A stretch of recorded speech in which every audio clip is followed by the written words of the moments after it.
Hello, bienvenue dans cette vidéo spéciale où on va découvrir ensemble le tarot chouchou de l'année, je pense, le Telos 777, Telos 777 de MM Meline. Meline qui est la créatrice du Tabula Mundi, j'ai une carte ici, et du Rosetta Tarot. Moi j'ai le Tabula Mundi en format mini, comme ça. Mais bientôt, je vais avoir le grand et puis je vais avoir le Rosetta Tarot, bien évidemment, puisque je suis une fan du travail de Meline, qui a déjà donc fait le Rosetta, le Tabula Mundi, le Pharos Tarot. J'ai voulu commander le Pharos Tarot, mais il n'est pas au format que je voulais, donc ce sera pour la prochaine commande. Et voilà, je te les présente plus. Alors, pour les personnes qui parle un peu en anglais et qui aime un petit peu le tarot de Thoth, on peut découvrir le travail de MM Moline dans le livre qu'elle a coécrit avec Susan T. Cheng, que j'aime beaucoup aussi, qui est le Tarot Deciphered. Et puis le podcast qu'elles ont fait toutes les deux aussi, le Fortune Wheelhouse, que j'adore écouter. C'est franchement tout ce qu'il faut écouter pour avoir tout ce qui est notion ésotérique du tarot. Moi, j'adore. Cet autocollant, la Light, Love, Liberty, Life. J'ai écouté le podcast cette semaine le podcast sur Fortune Wheelhouse, du soleil, et même Meline parlait de ce logo-là, ces 4 mots-là, qu'elle a attribués au signe, à la carte, pas à la carte du soleil, pas la carte du soleil, plus précisément à l'astrologie, au soleil en tant que planète. Voilà, donc j'ai reçu ce deck la semaine dernière. J'ai voulu enregistrer le unboxing parce que je voulais le découvrir en direct live avec toi. Et puis, du coup, je me suis rendu compte au bout de 30 minutes que je ne filmais pas. Donc, j'ai rangé le tarot dans la boîte. Et puis, on va le découvrir ensemble. On va le découvrir ensemble. J'ai vu déjà une partie, mais on va le découvrir ensemble. Donc, c'est une jolie boîte comme ça. Elle a la même boîte pour tous ces jeux. Et avoir les 3 boîtes, Tabula Mundi et le Rosetta à côté, le Tabula Mundi qui est rouge et le Rosetta qui est bleu, ça va être, c'est un kiff. Ça, franchement, ce sont des tarots à garder à vie. Donc, on a une jolie boîte verte comme ça, blabla. Je fais que de parler. Je vérifie si ça enregistre bien, parce que tout à l'heure, bien évidemment, j'étais en train de filmer, j'enregistrais pas. Donc, nous avons une jolie boîte comme ça, qui est la même pour tous ces jeux. Et nous avons à l'intérieur la stèle. Comment elle s'appelle cette stèle? J'ai oublié le nom, c'est la stèle que je crois que c'est la stèle qui est au musée du Caire, que la femme, une des femmes, d'Aleister Crowley a vu euh, lors de leur lune de miel, je vais arriver de leur visite au Caire, au musée du Caire, et elle a vu cette stèle-là et elle a dit ah là là, c'est lui dont j'ai canalisé tout ce que j'ai dit hier soir. Bref.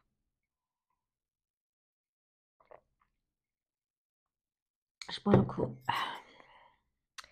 Donc nous avons un livret sympa. Alors, il faut savoir que Mme Meline est en train d'écrire un livret actuellement, beaucoup plus fourni que celui-ci. Donc on a son autocollant là. Franchement, apparemment, j'aurais entendu dire que cette édition-là, c'est l'édition du Kickstarter et que l'édition qu'il y aura sur son site sera un peu moins quali. Donc, Telos of, c'est le Telos of 777. 2020-2024, elle a commencé à l'illustrer en 2020, au premier décan du Bélier, Mars en Bélier. Nanana. Ok, copyright. Donc, les cartes et leur création.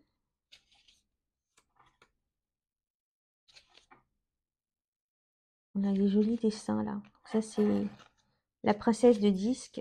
Et celle-là, ça doit être le 8 de coupe. 1, 2, 3, 4, 5, 6, 7, 8, sûrement.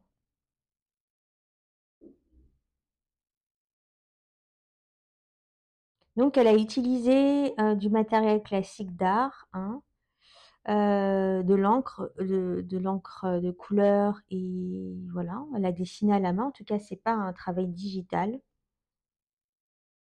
Et chacune ont été cérémonialement faites pendant les correspondances astrologiques. Elles ont été peintes en concordance des couleurs scale, des gammes de couleurs de l'hermétique de la Golden Dawn.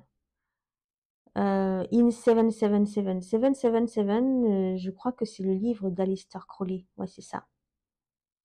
Les mineurs ont été créés en accord avec les descriptions magiques des décans du livre magique du tarot correspondance tarot 77 de Aleister Crowley. Et puis, je crois que voilà, les images, les extraits des images, des décans, to be mainly but not, ont été principalement, mais pas exactement, basés sur le Picatrix, le grimoire astromagique arabe du XIe siècle. Donc on a des images qui correspondent au Picatrix. Ah, purée. Je suis trop contente d'avoir ce jeu, tu t'imagines même pas.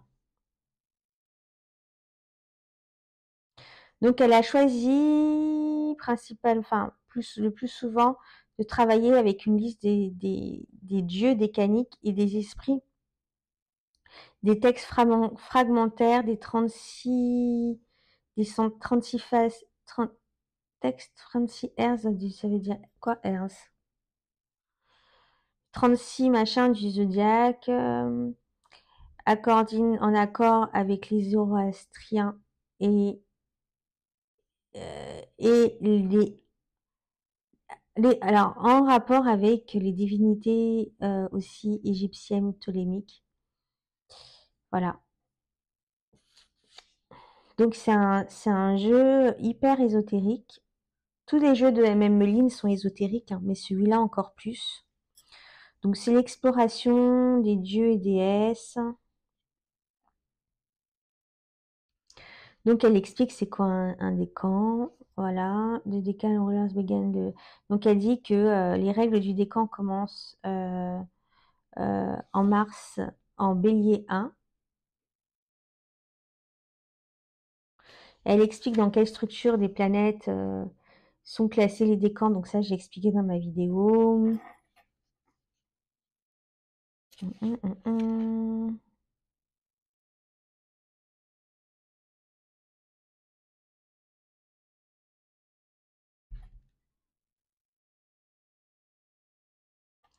Donc ensuite, elle explique que... Attends, je lis en même temps, hein.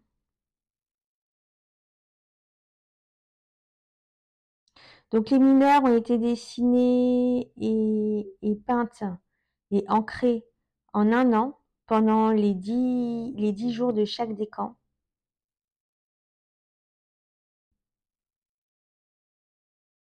Elles ont été coloriées l'année d'après, hein, pendant ces 10. Donc en fait, pendant la première année, elle a fait les dessins. Et puis la deuxième année, la deuxième roue de décan, elle a mis les couleurs. Les cartes de cours qui correspondent, qui couvrent 3 décans consécutifs, ont été créées pendant les deux des 3 décans qui correspondent à leur élément et leur suite. Alors par exemple, on a la reine. C'est dommage. Alors peut-être que dans son livre, il y aura une roue décanique pour le coup.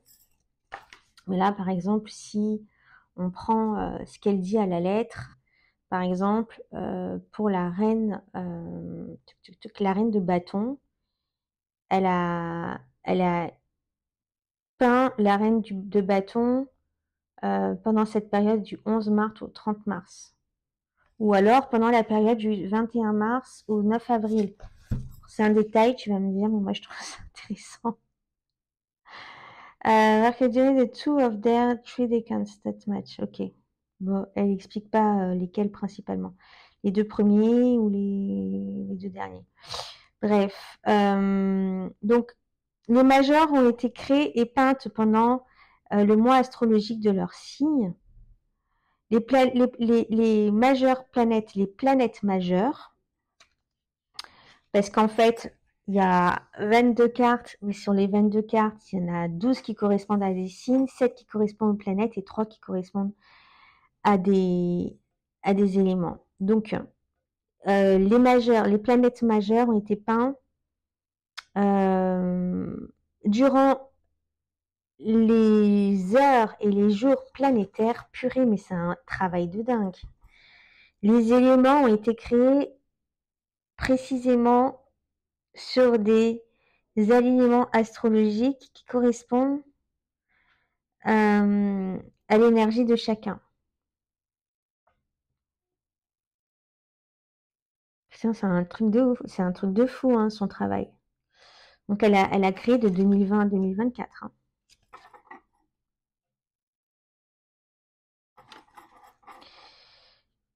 Donc un guidebook compréhensible est en cours pour une future publication, pour être édité très bientôt.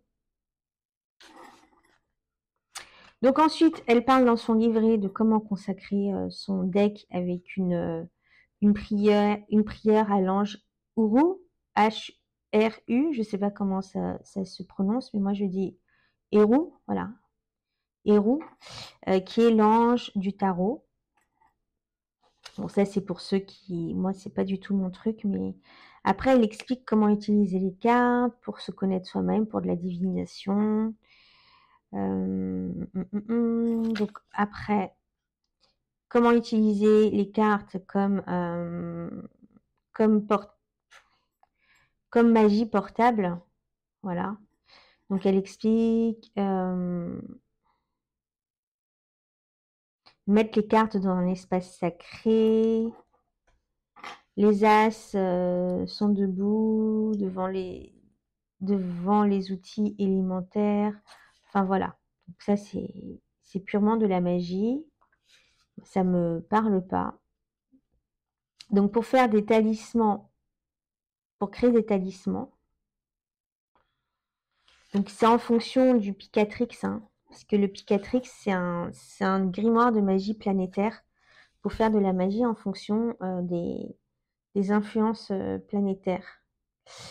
Voilà, voilà. C'est assez complet quand même. Et ensuite, elle parle du Decan Walk.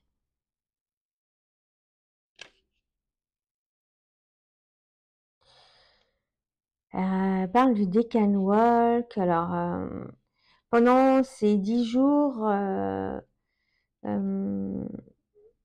se connecter avec l'énergie du signe et de la planète et observer comment on les expérimente, pardon.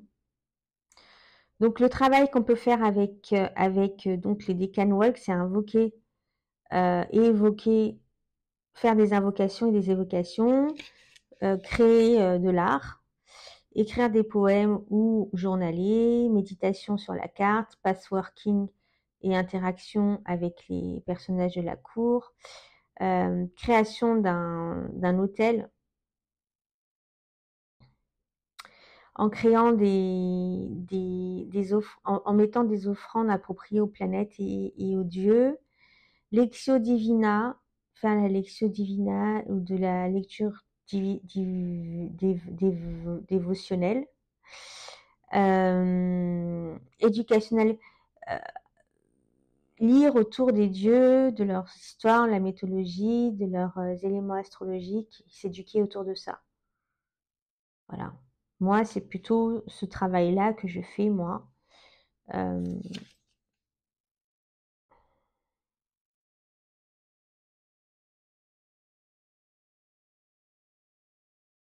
Après, moi, je ne travaille pas avec je ne fais pas de dévotion et d'invocation. Je ne travaille pas avec des entités.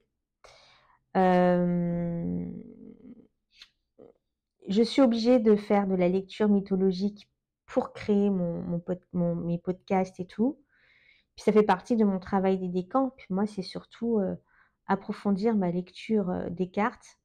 Et puis, voilà, et puis tout simplement, ça m'intéresse, quoi. Talismanic Tarot Full Ritual. Alors, ok, donc des rituels. Donc encore des rituels, j'imagine. Le tarot lui-même est le modèle de l'univers et de l'expérience humaine. Là, je suis d'accord. Je suis d'accord avec quasiment tout ce qu'elle dit, à part tout ce qui est rituel, dévotionnel, magie, c'est pas mon truc, mais c'est un cours complet de spiritualité et si tu l'utilises de cette manière, euh,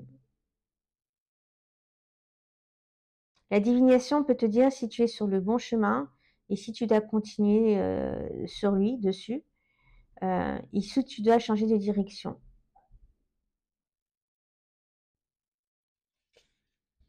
Donc, combien de temps là? 16 minutes. Ah, ensuite, nous passons aux cartes. Donc, en fait, elle a classé les cartes. Et il y a ce joli ruban qu'il y a dans tous ces jeux. J'adore, j'adore. En plus, ce vert, j'adore le vert. Voilà la fameuse stèle dont je te parle. Où on voit Nuit, Horus et Hera. Non, c'est pas Hera. Je sais plus qui est, je sais plus qui est cette personne. C'est un serviteur, je sais plus exactement. En tout cas, il y a les trois entités de. Bref, je sais plus exactement. Tu m'en excuseras. Donc, on a cette jolie boîte là. Je vais passer sur les cartes maintenant. The Lost Tarot of 777. Moi, j'ai le numéro 1267.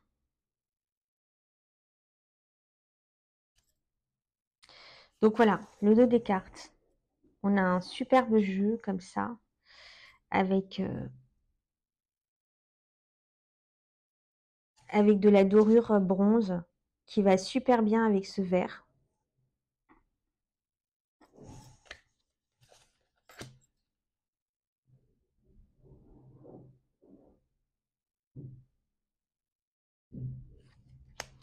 Et donc, on va partir comme ça dans le sens des décans, en fait. Donc, on commence avec la princesse de disque. Donc, les princesses sont surtout correspondent chaque princesse, enfin princesse vallée, hein, correspond à chaque saison. Donc, à tous les signes d'une saison. Par exemple, la princesse de disque correspond à tous les signes du printemps, c'est-à-dire bélier, taureau et gémeaux, ainsi que les as, qui sont le trône de la princesse de disque, dit Aleister Crowley. Donc, on commence avec la princesse de disque, qui est la dernière carte du tarot, selon Aleister Crowley. Le prince, la princesse d'épée, qui crée des tornades. Princesse de coupe. Je vais essayer de rester bien cadrée. Avec le dauphin, le lotus. Et c'est une oie qu'il y a sur sa tête. La princesse de bâton. Qui brûle. Donc on a des personnages torse nu à chaque fois. Ah, elle a un soutien-gorge coquillage. Il y a une lune sur son. Regarde les petits détails. Hein. Il y a une lune sur sa coupe.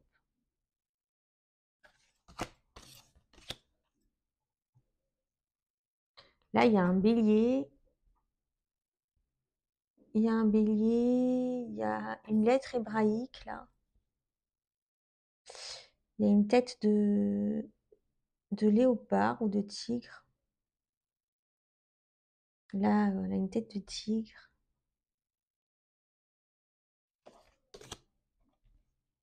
Ensuite, on passe au prince. Prince de disque.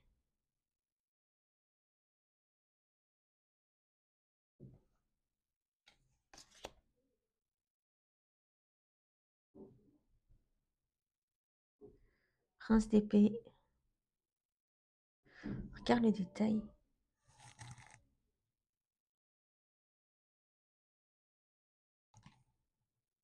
Regarde. Je vais essayer de... T'as un personnage là avec des ailes sur sa tête. C'est trop beau. Franchement, c'est un régal. Rien que pour l'art. Et ensuite, pour tout ce qui est ésotérique aussi. Alors, il y a des lettres hébraïques à creuser, hein. Je connais pas les lettres hébraïques, mais celle-là, il me semble que c'est... Je sais pas. Je vais pas dire de bêtises. Donc, on a un prince de coupe qui est tiré par un aigle. C'est intéressant, hein. Regarde les pattes des scorpions. L'aigle. Ah oui, l'aigle, c'est c'est c'est le symbole du scorpion aussi, il me semble. On a un serpent qui sort de sa coupe. Les princes ont tous des ailes. Prince de bâton.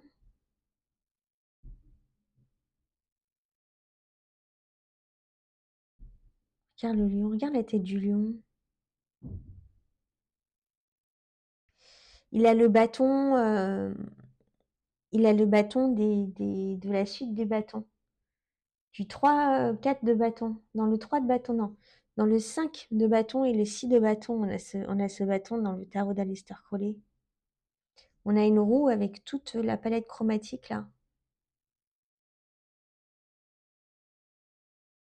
Je découvre le jeu avec toi, donc je peux être un peu longue parce que je scrute chaque carte. Et regarde la beauté des cartes. Donc là, on a un dos super beau comme ça. On a de l'argenté tout autour des cadres. Et puis on a ce fond là qui paraît texturé. C'est un trompe-l'œil, hein. Mais ça donne un côté élégant et chic aux cartes. La princesse, la reine de disque. Maintenant, on passe aux reines.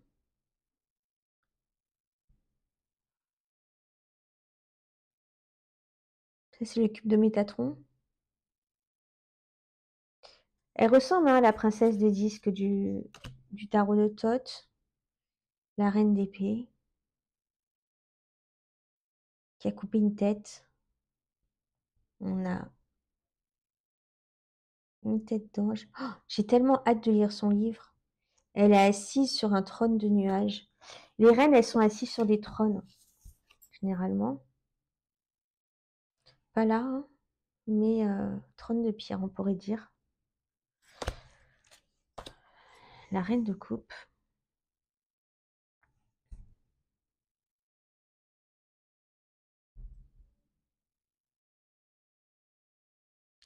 C'est quoi déjà cet animal, cet oiseau? Un ibis? Est-ce que c'est l'ibis de Thoth? Il y a une écrevisse là, dans son verre. Qu'est-ce que c'est que ça, derrière elle? C'est un sigil? Et donc des lotus. C'est magnifique. La reine de bâton qui ressemble à toutes les reines qu'elle a dans ses tarots. On a la pomme de pin là. Ensuite, on passe aux chevaliers, qui sont les rois dans le tarot classique. Donc, On a le chevalier de disque, regarde, il y a une croix télémique, enfin, un truc de la téléma, de téléma ici, de la téléma. Je sais pas comment on dit. Regarde ce soleil.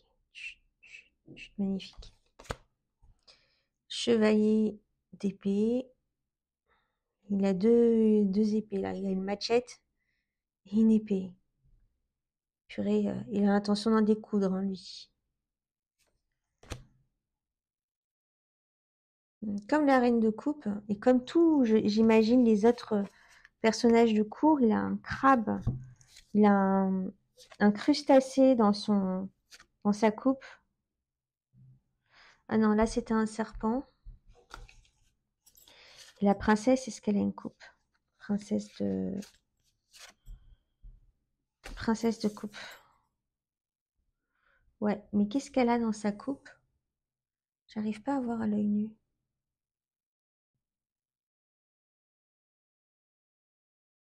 Je sais pas.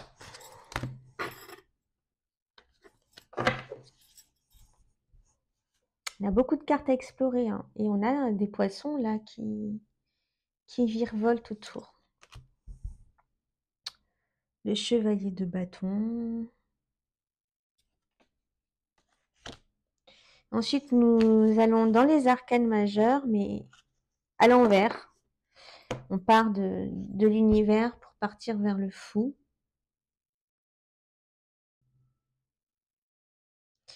Donc, on a les 4 kéroubim là.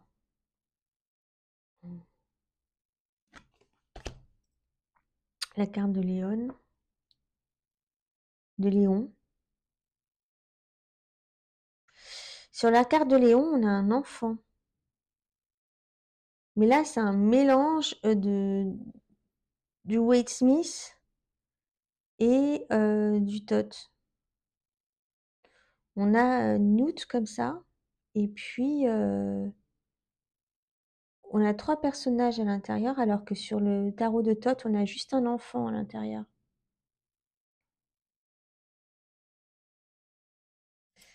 Intéressant. La lune. On a le scarabée. Oh, mon scarabée d'amour. Elle est belle cette carte. Elles sont toutes belles. On a un escalier là pour monter sur... pour monter et pas pour descendre. Si, aussi pour descendre. Si, ça se vaut. Je suis bête. Je voulais dire, monter... le fond de ma pensée, c'est pas débile, hein, ce que je dis. C'est juste descendre dans ces ombres, tu vois. C'est ça que je voulais dire, descendre dans ces ombres. Le soleil, avec les jumeaux qui s'embrassent. Avec le soleil et les planètes et les signes qui gravitent autour de lui. On a des chevaux devant le soleil. Soleil, c'est une carte d'action, donc les chevaux, il y en a combien là? 1, 2, 3, 4, 5, 6. 6. La sixième, c'est Fira. Tiferet, qui correspond au soleil.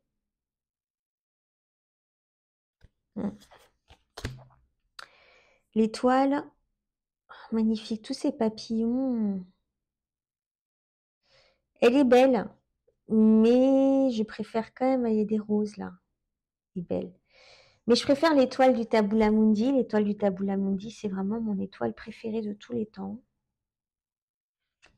Attends, j'ai mal au bras. Je vais voir si je peux baisser ça.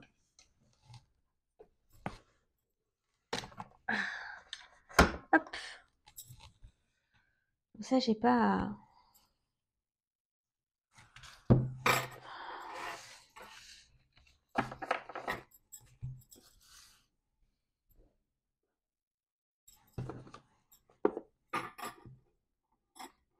La tour. Donc, on a un personnage qui tombe là. Mais c'est moins chaotique que la tour du Tabula Mundi. on a cette notion de temple qui prend un coup de jus là. Est-ce que ça ressemble pas à un... C'est une langue? J'ai pensé à autre chose, moi. En même temps, la tour, c'est un pénis en érection, hein.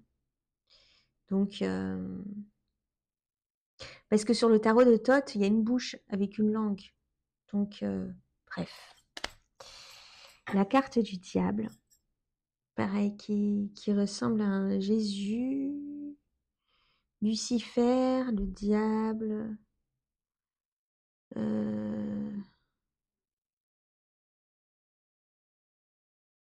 Il y a une inscription là sur la torche.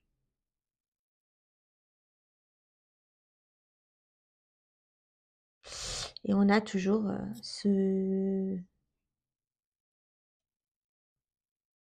cet engin en érection qui sort de la bouche du bélier, de ce masque. Enfin, donc on a un personnage mi-homme, mi-bête. On a l'ADN ici. Saturne. Ça me fait penser à Saturne. Bacchus. C'est Bacchus. On a on a des vignes là. Dionysos.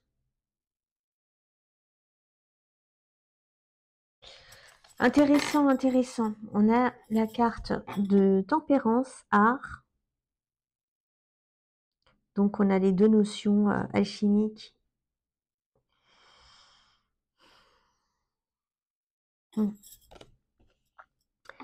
La mort. Avec le scorpion là et les personnages qui... Les âmes qui errent. Les âmes qui s'en vont vers de nouveaux lieux, une nouvelle vie. Enfin, après la mort, on sait que la vie, la mort physique, la vie n'est pas terminée, hein. La mort, elle est terrestre. Elle est que sur le plan de la terre. Le pendu.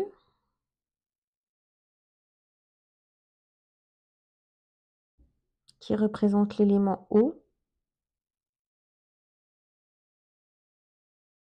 Avec la cascade derrière. Intéressant. L'Est. La carte de la force.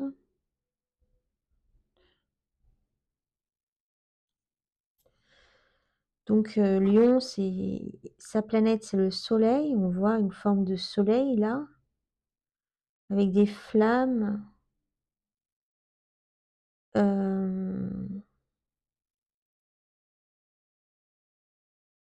C'est quoi tous ces personnages là? Est-ce que j'en reconnais un quelque part? Alexandre le Grand. J'ai tellement hâte de lire les. Regarde tous ces symboles. J'ai tellement hâte de lire son livret. Alors, j'ai demandé à Emmanuelle Meline, elle m'a dit qu'il sortirait normalement le livret courant juillet. Elle espère pouvoir le sortir au solstice d'été ou plus tard, au début de l'automne. Nous avons, on dirait un pangolin. La carte de la fortune.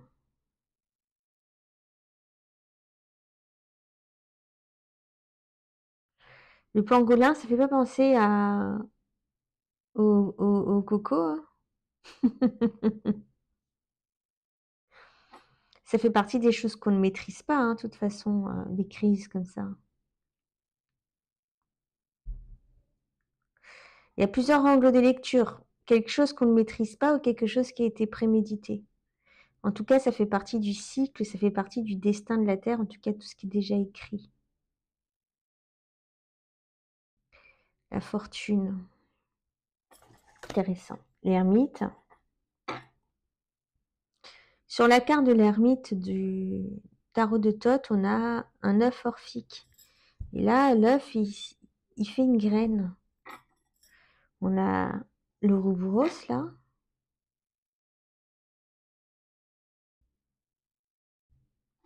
Sur sa lampe, il y a des inscriptions. Une étoile de Salomon. Et regarde, intéressant, regarde, il a des racines sous ses pieds. Il est enraciné, là, il bouge pas.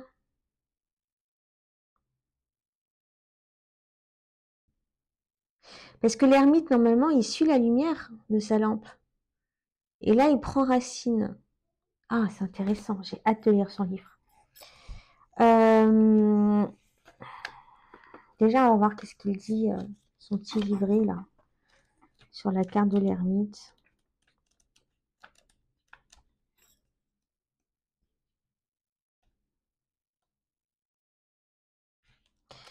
Où est-ce qu'ils sont, les majeurs? Là, on a Léo, Lust, Prince, non, ok, Aquarius, non, Taureau, le Moon. Ah, ok, c'est classé par... donc, c'est Virgo, c'est Vierge.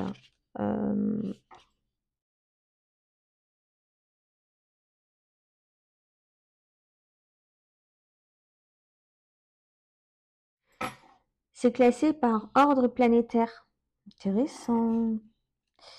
Et ordre élémentaire. On commence par les éléments dans son livret. Ensuite, on passe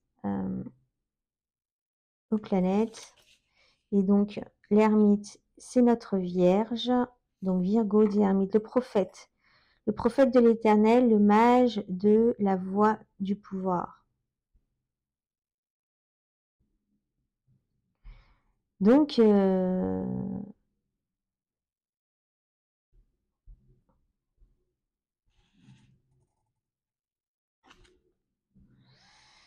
elle n'en dit pas plus. Hein. Elle dit juste qu'il est emprisonné, enfin, il est piégé. In a clock, ça veut dire quoi, clock? Dans le froid, dans le gel. And coil, ok. Il est emprisonné dans un lac qui s'est gelé, dans du gel, quoi. Et il y a la notion aussi avec cette racine, on voit celle-ci en fait. Il est en train de germer quelque chose. C'est une graine géante en fait, cet ermite. Il est en train de germer quelque chose.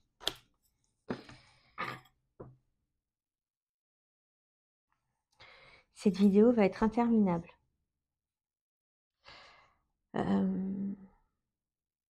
Ajustement.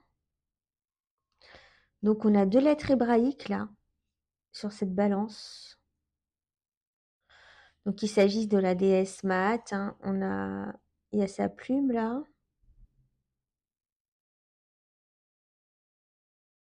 Ce sont ces lettres là. C'est Zaïn de mémoire, qui veut dire épée, sur la carte de la justice. L'ajustement. Donc c'est le signe de la balance. Le chariot, cancer. Il ressemble à Goldorak. Un Goldorak humain. Regarde son chapeau. Donc il a 3 étoiles sur sa tête. Il y a son chariot, et puis on dirait qu'il y a un tsunami qui arrive derrière lui. Et puis il y a un des deux là qui est pas prêt à bouger, qui fait un peu la gueule, l'autre qui dit mais dépêche-toi, bouge, et l'autre qui dit mais cause toujours. Et cause toujours, attends, je t'écoute pas, parle à ma tête. Parle à maman, ma tête est... Parle à ma tête, Parle à maman, ma tête est malade. Je sais plus exactement c'est quoi l'expression. Bref. Il y en a un qui est pas content et l'autre qui fait hop. Il me saoule lui. Au final, ils avancent pas, quoi. Mais ça urge derrière.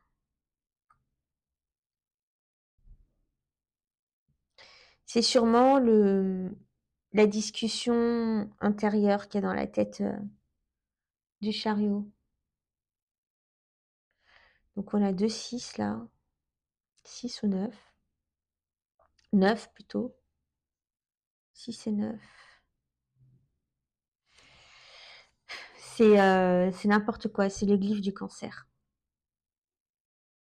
On a scarabée, du scarabée qui est très approprié pour la carte du chariot, que moi j'ai sur mes tarots. Les amoureux, on a... elle est spéciale cette carte des amoureux. Hein. On a une lyre là, instrument de musique. Donc l'harmonie, l'accord, on a un ADN, on a ce personnage là, qui est-ce? Ce sont les jumeaux. Pourquoi on a 2 femmes? Alors que les amoureux, c'est un homme et une femme. On a normalement sur les cartes, on a les cartes du tarot de Thoth, on a l'œuvre blanc et l'œuvre noire. Mais là, c'est différent. Assis, on a l'homme et la femme. Chacun met une couronne sur la tête de l'autre. Alors, elle dit quoi? Je suis désolée. Hein. La vidéo, elle va être très très longue. Ça, c'est la carte du Gémeaux, du jumeau, des Gémeaux. Elle va être très très longue, mais je découvre hein, avec toi, donc il faut que je... Gemini, les enfants de la voix. L'oracle des dieux puissants. Un prophète jeune et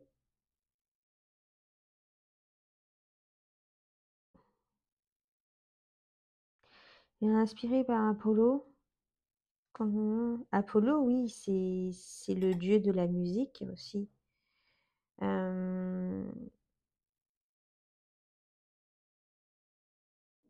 Deux femmes, une prêtresse et une harlotte, une péripatéticienne ou une femme légère. Ça devrait dire ça, je pense.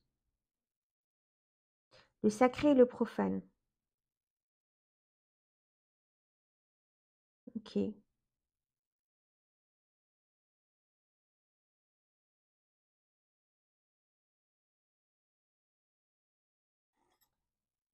D'accord. Le hiérophante, très impressionnant ce hiérophante. Il y a les 4 kéroubim autour de lui, l'aigle, le lion, le taureau et l'ange, l'empereur,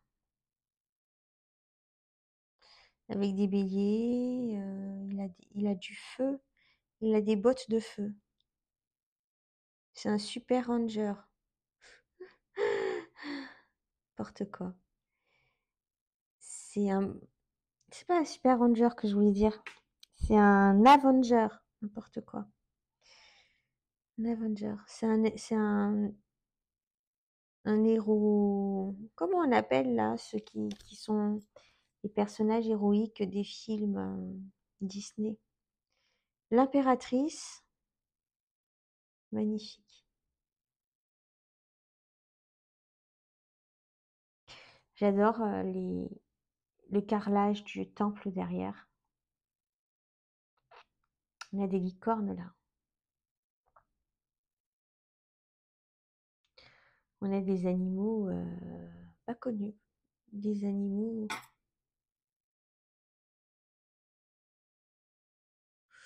de l'imaginaire. Beaucoup de personnages ont des ailes hein, sur son jeu. J'ai remarqué. La prêtresse, magnifique. On a un globe là. On a, elle est sur un trône des pomegranates, des grenades.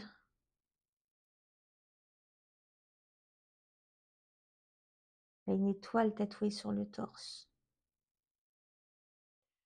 C'est un tatouage que je compte faire, moi, très prochainement.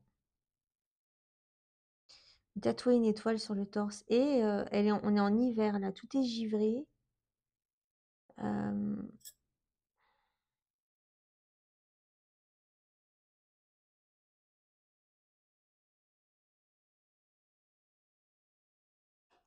Comment elle s'appelle, la mère de Perséphone?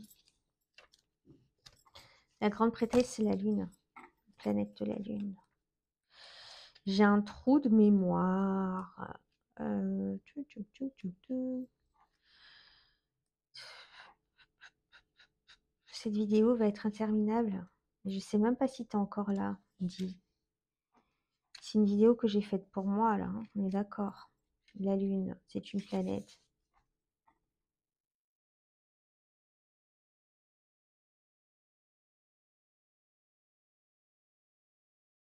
Hmm. Rien de plus. Le mage.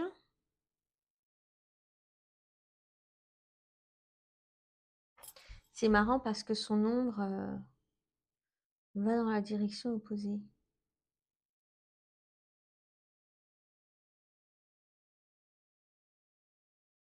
Ça montre l'image de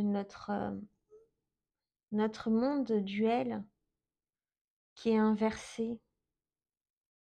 Hein, c'est ce qui me vient à l'esprit. Hein. Peut-être que je me trompe. Il y a tous ces outils là. Il est en train de faire un rituel magique. Il y a le baboun.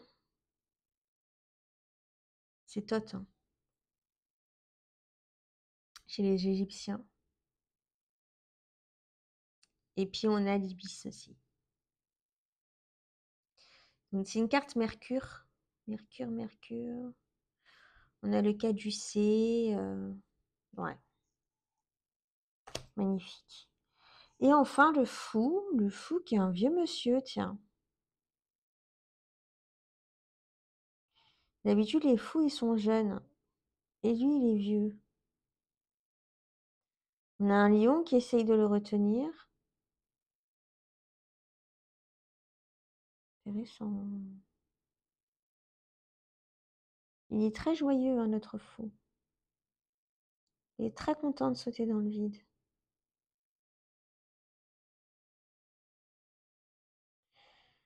C'est marrant parce que c'est une image assez préhistorique et puis on voit qu'il a des vêtements imprimés modernes.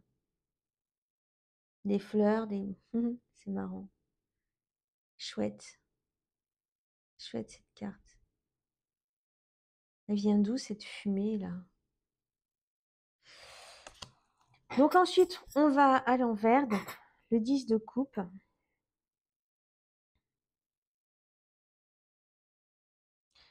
Donc j'imagine que ça colle aux descriptions du book of 777 d'Aleister Crowley et puis du Picatrix.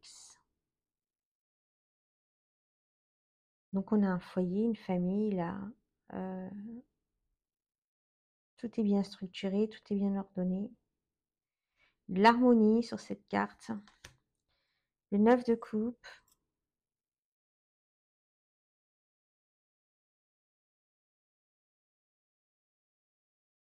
Happiness. Le bonheur. L'indolence pour le 8 de coupe.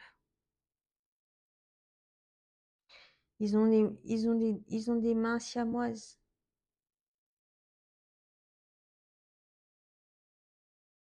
On retrouve nos jumeaux. Hein.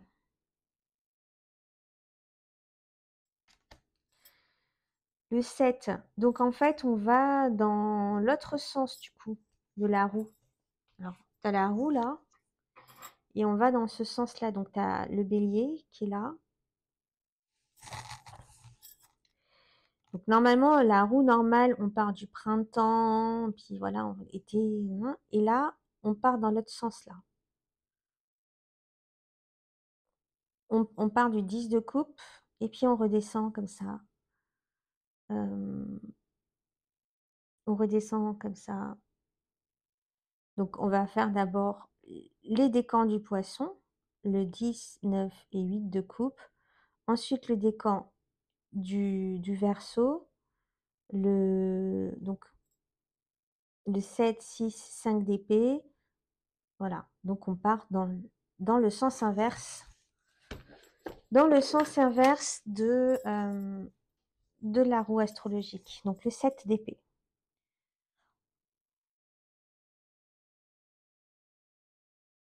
Elle va faire un sale coup au bonhomme là. Le 6 d'épée, la science. Donc on retrouve l'ibis et le babouin. De Thoth. Non, ouais, c'est Mercure. C'est Mercure.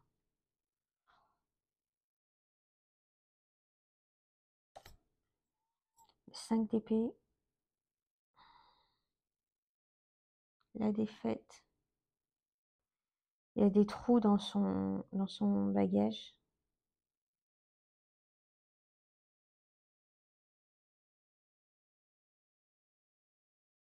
Il me fait penser à l'ermite avec l'œuf là, qui est sous la patte du corbeau. Le 4 de disque. Intéressant toutes ces poignées là, ces poings levés. On a une couronne là. On a un cabri. On a un cabri. Un capricorne. Comment s'appelle l'animal du capricorne? C'est pas un bélier, c'est un bouc. Un cabri.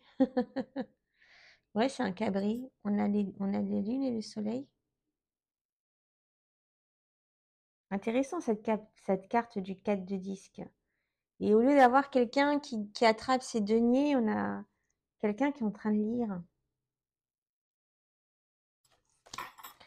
Le 3 de disque.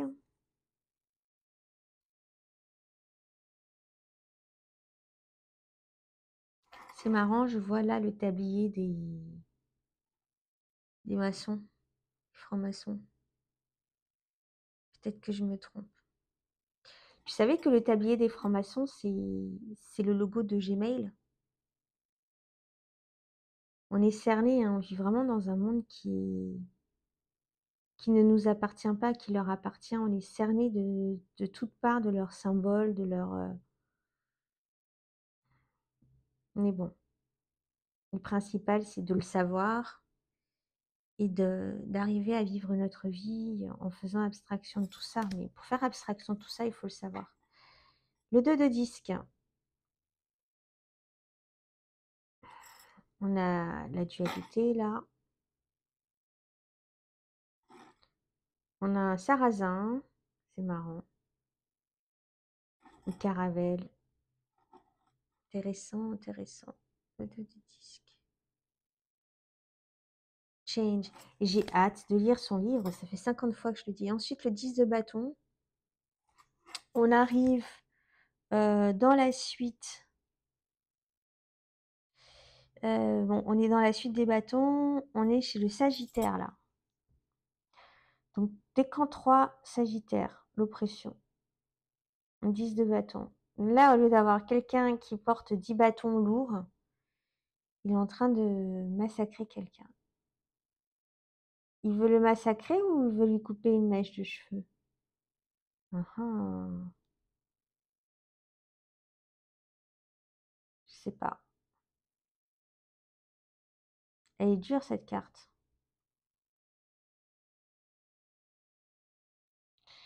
Pourtant, le Sagittaire, c'est Jupiter, mais c'est Saturne. C'est Saturne en Jupiter. Hmm.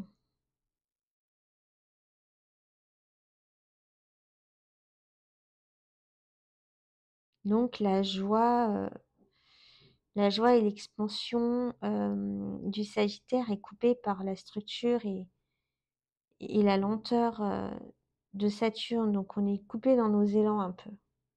brusquement.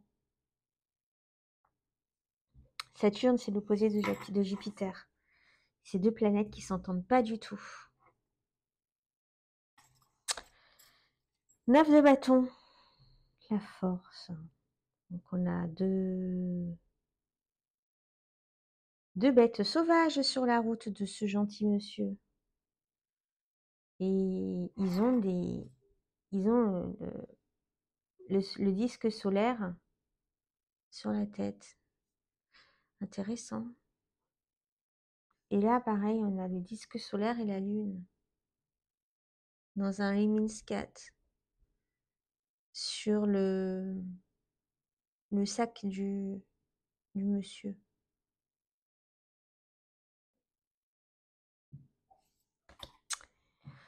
Oh putain. Ma carte préférée, ma carte des mineurs préférée, le 8 de bâton, elle est magnifique. On a Mercure, la rapidité. Mercure sous différents aspects. On dirait qu'il se démultiplie, il démultiplie sa force là. Magnifique.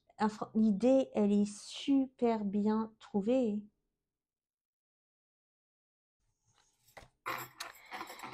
J'accélère parce qu'on va pas, je vais jamais m'en sortir. C'est une vidéo qui va faire 3 heures. Le 7 de coupe. Donc, on est face à des choix. La débauche, comme tous les 7 de coupe. Plaisir, le 6 de coupe.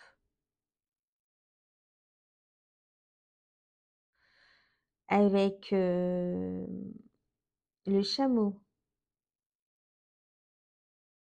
Traversée du désert. J'ai hâte de savoir pourquoi elle a utilisé un chameau pour le 6 de coupe. Le 5 de coupe. On est sur une mer de feu là.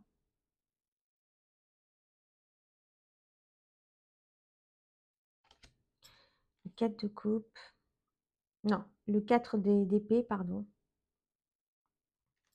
Là, c'était le 5 de coupe. Attends, 5, 3, ouais, c'est ça. Donc là, on est dans la suite. Les 4 d'épée, on est dans la suite. Balance. Ok, c'est marqué là. Balance. Il cherche son chemin, monsieur. Une boussole. 4 d'épée. Intéressant, hein? Pourquoi?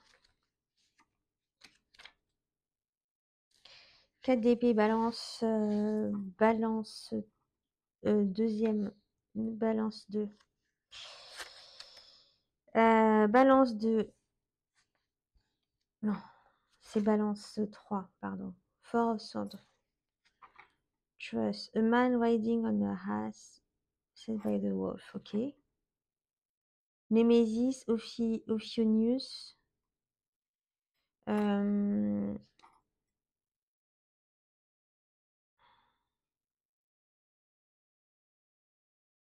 Ah oui, les choses se stabilisent en un repos, une contemplation.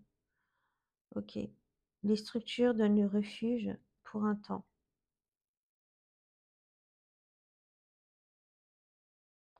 Pour gagner une nouvelle perspective et de la force. Ok.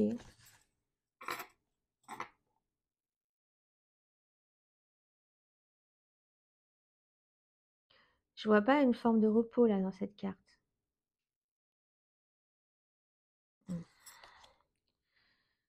3 d'épée.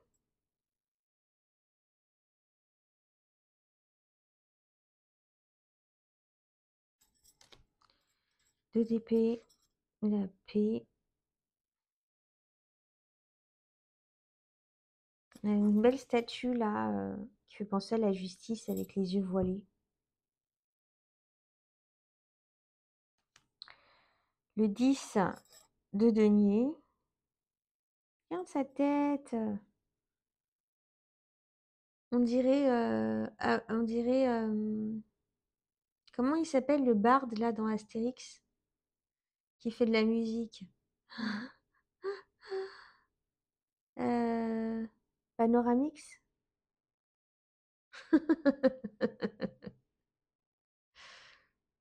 Il est sur une fleur de vie. Succès. Qui est très belle comme carte. Le 9 de disque.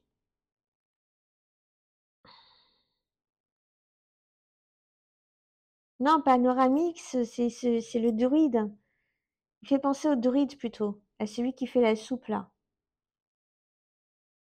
Celui qui fait la potion magique.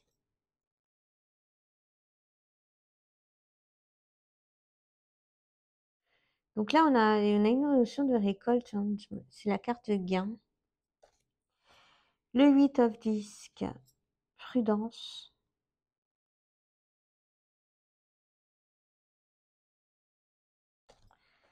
Le 7 de bâton. Donc là, on est dans le décan du lion. On est en plein milieu de l'été, là. 7 de bâton. Le 6 de bâton, la victoire. Celle-là, elle est classique. Le 5 de bâton, le conflit.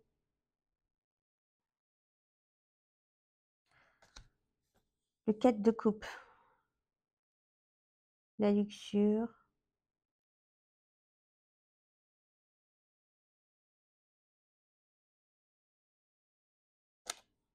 Le 3 de coupe, l'abondance.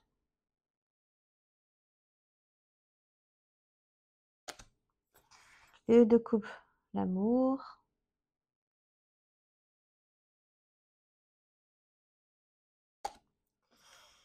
Le 7 d'épée, là on est chez les Gémeaux. Le 10 d'épée, pardon, la ruine.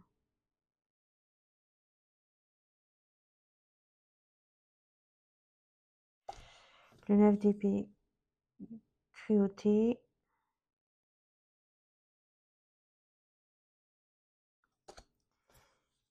Six d'épée, l'interférence.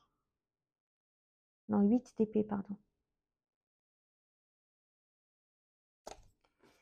Le 7 de disque. Donc là, on arrive dans mon décan à moi, celui du taureau. Donc ça, c'est ma carte de naissance, ça. Le 6 de pentacle, succès. Ça, c'est moi, ça. Succès, succès. Est-ce que je suis successful? C'est très belle cette carte.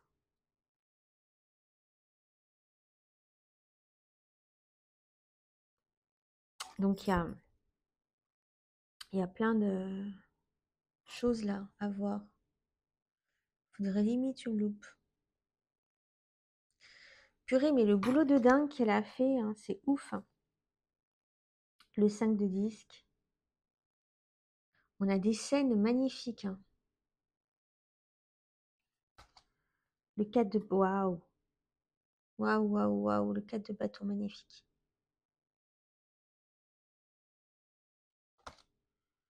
Le 3 de bâton, vertu. Donc on est dans ce... Enfin, on rentre dans ce décan de après-demain. Actuellement, nous sommes dans celui-ci. Le 2 de bâton domine. Non, c'est n'importe quoi. On rentre dans ce décan après-demain. Dans le 4 de bâton, là, actuellement, nous sommes dans ce cycle-là. La vertu. Là, c'est le premier décan de la roue zodiacale, la roue décanique. Le 2 de bâton, domination. Et ensuite, nous avons les trônes des princesses. Les 4 cartes qui représentent les as. Donc l'as de disque, l'as d'épée,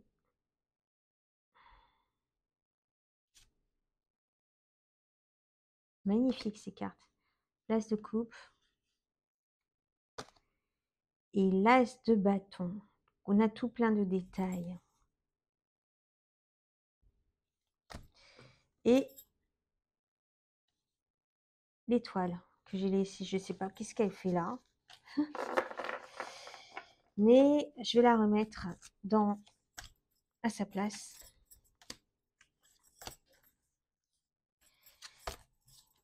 Je vais la remettre à sa place. La tour, l'étoile. Voilà. Voilà, voilà, je crois qu'on en a terminé avec la présentation du Telos 777. Je suis tellement contente d'avoir ce jeu-là. Pour moi, c'est un must-have, pour moi, hein, parce que c'est le tarot de Thoth dans toute son excellence et les décans aussi. Et c'est le travail de M.M. Lin que j'admire pour son travail. Je respecte son travail plutôt, je l'admire pas, mais je respecte son travail parce que je m'admire moi-même, hein, bien entendu. J'ai plus de voix. Faire cette présentation de 3 heures m'a claqué. Je sais pas combien de temps on a dépassé. On a dépassé facilement 1 heure et quart. Si tu n'es plus là, écoute, je t'en veux pas. Si tu es encore là, je te remercie. N'oublie pas de me lâcher un pouce, d'activer la cloche de notification après t'être abonné. Et puis je te dis à bientôt pour une prochaine vidéo. Je vais essayer d'en faire oh, je verrai. Je vais pas m'avancer. On verra bien. J'ai un tag à faire très bientôt. Je te fais des gros bisous. Je te souhaite une bonne journée, un bon week-end. À bientôt. Bye bye.